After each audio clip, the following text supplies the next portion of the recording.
नमस्कार दोस्तों, कैसे हैं आप लोग? तो स्वागत है हमारे इस नए वीडियो में। तो दोस्तों आज की इस वीडियो में हम बात करेंगे एक अलग ही टॉपिक के बारे में और टॉपिक क्या है? क्या सच में टूटेगा बिहार? यानी कहने का मतलब क्या हुआ कि क्या बिहार टूटकर फिर से एक नए राज्य का निर्माण होगा? जैसे में सीमांचल का निर्माण होगा, ठीक है ना? तो आज इसी के बारे में हम इस वीडियो में पूरा कंप्लीट करवाया जाएगा, ठीक है ना? तो चलिए हम देख लेते हैं कि आखिर जो है इस सीमांचल राज्य के बारे में क्या चीज़ें निकल कर बाहर आ रही है। तो देखिए आजकल जो है अमित शाह जी के द्वारा जो बिहार की यात्रा कंप्लीट की गई है, ठीक है ना? उसमें बहुत सारी मीडिया के द्वारा या फिर बहुत सारी चीज़ें उभर के आ रही है। जैसे में आप देख सकते हैं जागरण के द्वारा क्या बताया गया है कि क्या भारत में एक और केंद्र शासित प्रदेश बनेगा? यानी कि आपको एबीपी न्यूज़ में भी वही चीज़ें बताई गई है। उस प्रकार से बहुत सारे आपको न्यूज़ कटिंग दिखा रहे हैं, जो कि आपको बहुत सारी चीज़ें देखने को मिल रही है। आखिर ये सब क्यों है? ये सारी चीज़ें हम इस वीडियो में कंप्लीटली बात करेंगे। लेकिन इससे पहले सबसे पहले हम ये समझ लेते हैं कि आखिर बिहार जो है, बिहार का जो सीमांचल वाला एरिया है, कहाँ से और कैसे सारी चीज़ें आपको दिखाई दे देगा कि कौन-कौन सा जिला सीमांचल वाले एरिया में आता है, कहाँ पर सीमांचल वाला एरिया है, ठीक है ना? तो देखिए, सबसे पहले हम ये देख लेते हैं कि देखिए ये हमारा बिहार का मैप है, ठीक है ना दोस्त? ये बिहार का मैप है, ठीक है? और बता देना चाहते हैं कि ये जो सीमांचल वाला जो एरिया है, इसमें कितने जिले आते हैं? तो याद रखिएगा 7 जिले आते हैं। कितने आते हैं? 7 जिले आते हैं, ठीक है ना? कौन-कौन सा जिला है? तो अररिया हो गया, मधेपुरा हो गया, सहरसा हो गया, सुपौल हो गया, पूर्णिया हो गया और किशनगंज और कटिहार हो गया। ये जो 7 जिले हैं ना दोस्त, ये 7 जिले, ये किस में आते हैं? सीमांचल वाला एरिया में आते हैं। और हम चित्र के माध्यम से भी देख लेते हैं कि कौन-सा सीमांचल वाला एरिया है। तो पहले तो हम गंगा नदी बीचों-बीच से निकाल लेते हैं, ठीक है ना? तो देखिए ये जो है सुपौल यानी कि ये सुपौल से ले लीजिए और सहरसा से ले लीजिए, ठीक है ना? सहरसा से होते हुए आप यहाँ से निकाल लीजिए, यहाँ पर आप देख सकते हैं, ठीक है ना? यहाँ पर देख सकते हैं 1, 2, 3, 4, 5, 6, 7 ठीक है ना? ये वाला जो एरिया है ना, ये वाला एरिया यहाँ से लेकर यहाँ तक, ठीक है ना? ये सब के सब कौन-सा है? सीमांचल वाला है। कौन-सा है? सीमांचल वाला है। समझ में आ गया ना? और इसी एरिया की ये बातें किया जा रहा है, ठीक है ना? और ये जो है ये मिथिला वाला एरिया है, समझ में आ गया? ये सब मिथिला वाला एरिया है, ठीक है ना? यानी कि कोसी और जो पूर्णिया, ठीक है ना? प्रमंडल के अंतर्गत ये चीज़ें आती है, समझ में आ गया?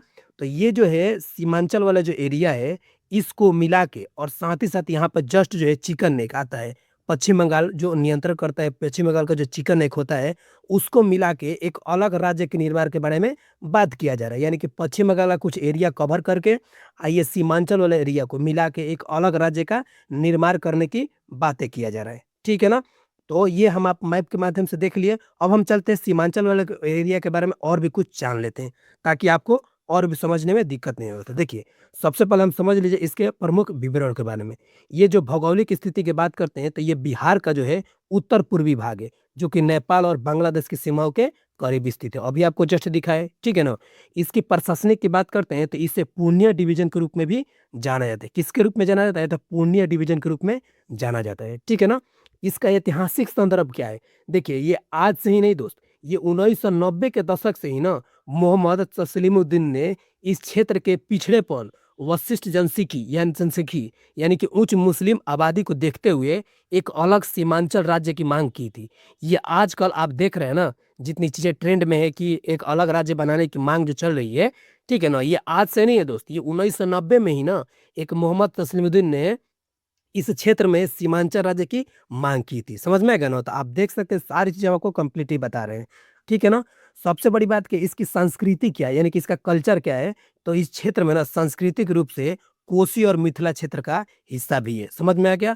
ये जो संस्कृति में विविधता को भी देखने को मिलता है। तो आपको जस्ट अभी कंप्लीट बताए, ये जो एरिया है ये कोसी और मिथिला क्षेत्र है, दोनों को मिला के है। क्यों? क्योंकि ये हमारा जो बिहार है, ठीक है ना? ये हमारा बिहार जो है, ये बीचों-बीच से गंगा नदी निकलती है और ये जो है पूरा एरिया जो है ये मिथिला वाला एरिया है, ठीक है ना? और यहाँ पर जो है सीमांचल वाला एरिया है, ठीक है ना? तो मिथिला यानी सीमांचल, ये दोस्तों मिला के ये बताया गया है। समझ में आ गया? तो कहने का मतलब क्या हुआ कि इसी पे सारी चीज़ें गर्माहट होकर आई है और साथ ही साथ सबसे बड़ी बात क्या है कि आज कुछ दिन के बाद से आपको बंगाल में चुनाव भी है, जिसकी वजह से ये चीज़ें बिल्कुल निकल कर बाहर आई है। अब ये जस्ट आपको बताए हैं कि इससे पहले जो है आपको काफ़ी पहले से 1990 से ही देखने को मिला है कि इसमें जो है कहीं न कहीं मोहम्मद जो थे अभी आपको कंप्लीट करा उन्होंने ही ये चीज़ें पहले उठाई थी कि वहाँ पर मुस्लिम आबादी काफ़ी ज़्यादा है जिसकी वजह से एक अलग राज्य की माँग किया गया था। समझ में आ गया ना? अब हम चलते हैं इसको देख लेते हैं कि आखिर जो है सीमांचल जो इतना चर्चा में किया है, क्यों है? ठीक है ना? जो कि मीडिया ने इस पे सवाल उठाया, बहुत सारा गंभीरता से इस चीज़ पे लाया गया है। ठीक है ना? तो देखिए ये जो बिहार के सीमांचल क्षेत्र है, ठीक है ना? ये जो अमित शाह जी है, ये अपने 3 दिवसीय यात्रा के दौरान यानी कि दौरे के अंतिम दिन, कब अंतिम दिन? तो 27 फरवरी 2026 को, ठीक है ना?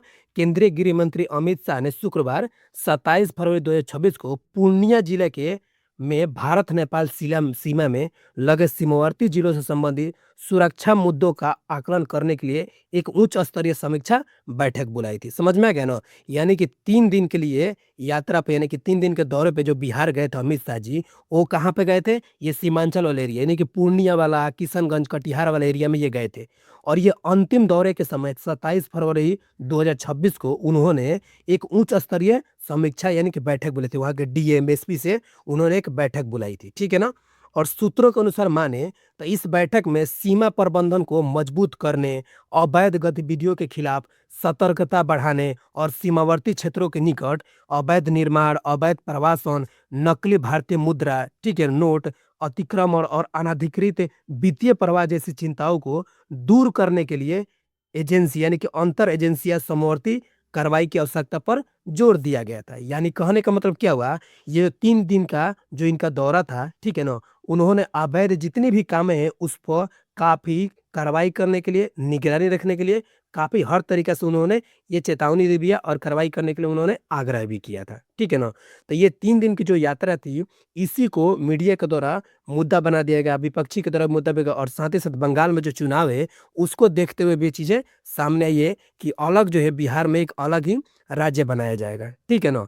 तो दोस्त आपको हम जस्ट आपको बताएँ कि बना अभी तो कोई आधिकारिक पुष्टि नहीं हुई है, ठीक है ना? कि एक सीमांचल जैसा राज्य कोई बनाया जाएगा। लेकिन हाँ, अगर कोई आगे चलकर कोई बनाया जाएगा, तो आपको बताएँ कि सीमांचल वाला एरिया और पश्चिम बंगाल वाला ये वाला एरिया, यानी कि थोड़ा-सा पश्चिम बंगाल से ले लिया जाएगा, चिकन एग से लेकर और इधर जो है सीमांचल वाला एरिया यानी कि मिथिला वाले क्षेत्र को लेकर एक अलग राज्य बनाया जा सकता है। ठीक है ना? और ये चीज़ें आज से नहीं बल्कि 1990 से ही ये चलती आ रही है। ठीक है ना? तो ये चीज़ें आगे चलकर शायद कुछ हो सकता है। समझ में आएगा ना? तो अभी किसी भी प्रकार का कोई राज्य बनाने का आधिकारिक पुष्टि नहीं हो पाई है। समझ में आएगा दोस्त? अब हम चलते हैं अपने आगे की चीज़ें देख लें। देखिए दोस्त, इसमें जो है आज पूरा कंप्लीट करवा दिए। इसके बारे में बिल्कुल कोई त्रुटि ऑथेंटिक चीज़ आपको दिया गया है, ठीक है ना? कहीं आपको सोचने-समझने की ज़रूरत नहीं है। बिल्कुल अभी कोई भी प्रकार का हिम सीमांचल राज्य बनाने की कोई आधिकारिक पुष्टि नहीं आई है। ठीक है ना? और सबसे बड़ी बात क्या है कि आप हमारे चैनल से जुड़ सकते हैं और बिहार के जितने भी एग्ज़ाम है ना, उसको तैयारी करने के लिए आप हमारे 2000 जो प्रश्नों का सीरीज़ कंप्लीट करवा रहे हैं, उसको आप पूरा कंप्लीट कर लीजिए। हमारे चैनल पे 1 बाय 1 पूरा कंप्लीट करवा दिया गया है, ठीक है ना? टेलीग्राम का लिंक डिस्क्रिप्शन में दे दिएगा, आप वहाँ से भी आकर ज्वाइन कर सकते हैं। और हाँ, एक और बात, अगर आप सच में बिहार के किसी भी एग्ज़ाम को तैयारी कर रहे हैं ना, तो ये चैनल आपके लिए रामबाण साबित होने वाला है, ठीक है ना? तो आप जो इस चैनल को सब्सक्राइब कर लीजिए और जाइए हमारे चैनल पर देख सकते हैं, सारा वीडियो अवेलेबल है, एक बार ईमानदारी से ज़रूर देखिएगा। और एक और बात, अगर आप लिंक से नहीं ज्वाइन करना चाहते तो इस क्यूआर कोड को भी स्कैन करके टेलीग्राम से जुड़ सकते हैं। ठीक है ना दोस्त? चलिए मिलते हैं नेक्स्ट वीडियो में। एक टॉपिक था थोड़ा-सा, इसको बताना ज़रूरी था, ठीक है ना? और तब तक के लिए बाय।